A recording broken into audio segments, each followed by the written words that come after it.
Pesachim Daf Samach Beis. Today's email comes from Simcha Leib Steinberg from Gateshead, England. He says, the story goes, Shabbos afternoon 2 weeks ago, my wife was sitting reading the Hamodia. My daughter, Shoshana, 3 years old, was playing with her toys. All of a sudden, my wife hears my daughter talking to her toys. She says, "Good morning, Rabbi Isai." So my wife was so shocked, and she said, "Where have you heard that from?" Now, this past Friday night, I was reading the R Kaz newsletter. My daughter says, "Daddy, there he is." So I said, "Who?" "The man that says, 'Good morning, Rabbi Isai.'" Just want to thank all the MDY team and yourself for making it so enjoyable. Good Shabbos, Simcha Leib Steinberg, Gateshead, England. Thank you.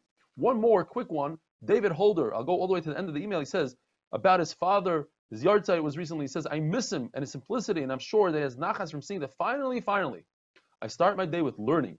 He always knew I would see the light. He just didn't know it would come via R Eli Stefansky. Best regards, David Holder." Thank you to both of you. The other day we were learning that according to Rav Chizda, we say the concept of hoyel when it comes to someone who doesn't have a bris milah.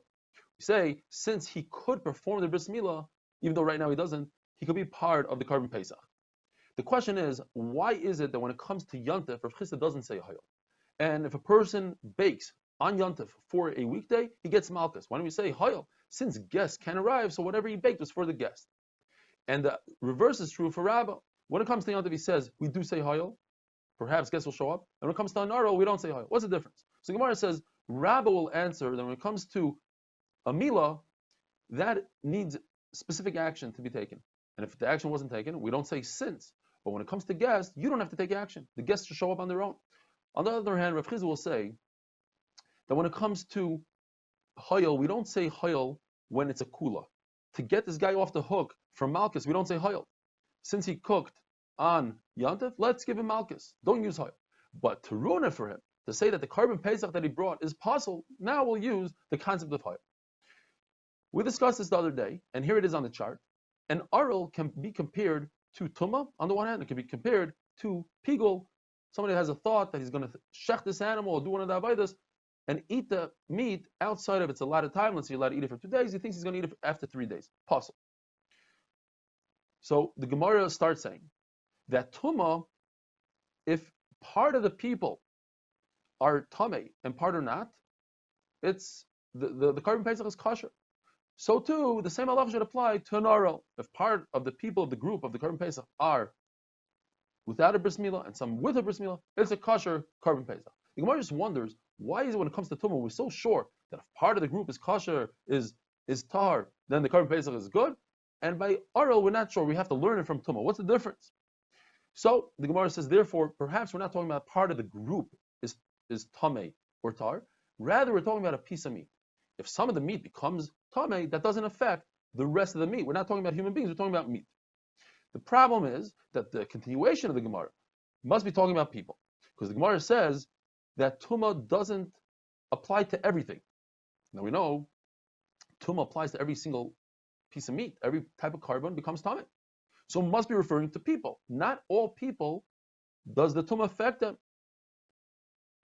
So that's a little bit of a problem, that sometimes we're talking about the people and sometimes we're talking about basar, but at the end of the day, Gemara says it's not a problem because in the parsha of tumah, the concept of tumah operates in different ways, and therefore let's learn or not learn aril from tumah. Rav Chizda says that we say hoyel when there's a chumrah. So Karban Pesach that's over a year old is possible. What happens if you shechted this Karban Pesach on the 14th of Nisan as a Karban Pesach, and it's older than a year old? It's possible for Karban Pesach. According to Rebbe Lezer, it's possible. According to Yeshua, it's kosher. But if you didn't shecht it on Erev Pesach, you shechted this Pesach that's more than a year old, and it's possible on Chanukah. According to Rebbe Lezer, it will be kosher. Why don't we say hoyel?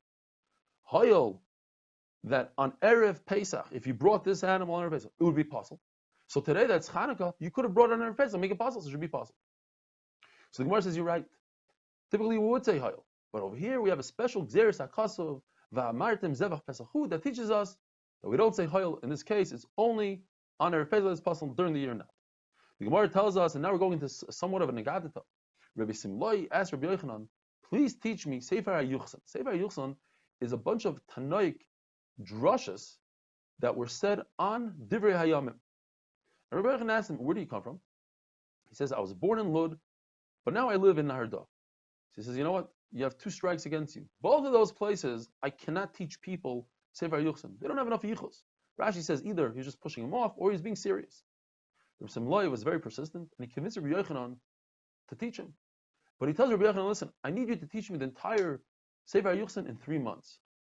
Rabbi Yochanan picked up a piece of dirt and threw it in his face. He said, Bruria, the famous wife of Reb Meir, who was the daughter of Hanina ben Travi, who learned every single day 300 pshatim from 300 rabbanim. We know the 300 is usually a guzma. Nevertheless, she was a tremendous Talmidei Chachama. And it took her 3 years to learn Sefer Yuchsin. And you think you're going to pick it up in 3 months? He's very upset at him. So as he's leaving, he asked Rabbi Yochanan a question. He says, what is the difference between a group of people that bring a Korban Pesach, half of them, the person thinking in his mind as he's doing the Shechita, he's thinking to himself, half is Lishma, forget the group, half of the Korban is Lishma, L'Shem Korban Pesach, and half of it is Shalei L'Shem Korban Pesach, for Shlamim. That we said is possible. But if the group of people, half of them have teeth, half of them don't have, half could eat, half can't eat, La'ichlav, Shalei La'ichlav, is kosher. What's the difference? So he says, since you're a Talmud Chacham, I'll give you 3 reasons to explain this, to differentiate. First of all, when you think about Lishma, Lo Lishma, the psul is in the guf. And as the Gemara explains, that's a problem of Ef Shalivarer. When you shech the animal, you can't differentiate between the part that was Lishma and the part that wasn't Lishma. When you open up, the right and the left side look the same exact. Whereas when you make it for people that can eat and not eat, you could say half is for these people, half not. You could pay the people that can't eat off and say you're out of my group. Second of all, Lishma Lishma can apply to all 4 avodas: Shchita, Kabbalah, Hoylacha, and Zrika. Whereas La'ichlav, Shalei La'ichlav, only by Shchita, that's the only time you can think about shechting it for people that can eat and not eat. And finally, Lishma Lo Lishma applies to Korban Tzibur, like a Tamid, a Musaf, Helam Davar, and not so by La'ichlav and Shalei La'ichlav. Says the Gemara finally, from the day that Sefer Yuchsin was buried, Nignaz, Rashi says, it was forgotten. Hashash Koichan, the Talmid Chacham became weak in learning because they are missing all these tremendous drushes that we have in Sefer Yuchsin that was forgotten, and their eyesight became lessened. In other words, they aren't able to give the same drushes as they used to. Mar Zutra says that between Perik Ches and Perik Tes, Ben Atzel Le'atzel, they loaded up 400 camels full of drushes. That's how many drushes. Also a guzma, but the point is they had tremendous amounts of drushes on Divrei Hayamim. Have a wonderful day.